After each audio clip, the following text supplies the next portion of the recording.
ল্যান্ডস্কেপের উপর আজকে একটা ছোট্ট কম্পোজিশন আমি তৈরি করছি, পুরোটাই পেন্সিলের উপর করব।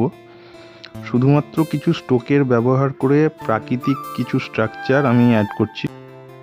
আমার চিন্তা ভাবনাটা মোটামুটি এই মুহূর্তে যেন একটা ভালো কম্পোজিশন তৈরি হয়, সেই রকমভাবে আমি কোনো ডাইরেকশন নিচ্ছি না। এই প্রসঙ্গে একটা কথা খুবই বলা দরকার, সেটা হলো যে কোনো ড্রয়িংয়ের ক্ষেত্রে সঠিক ডাইরেকশন থাকাটা কিন্তু খুবই প্রয়োজন।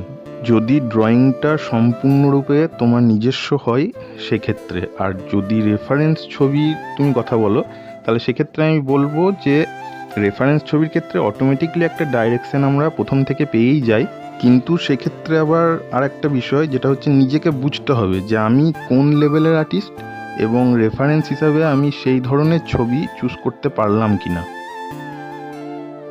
তো ছবিটা ভালো লাগলে লাইক করো, কমেন্ট করো এবং চ্যানেলটাকে সাবস্ক্রাইব করে দাও।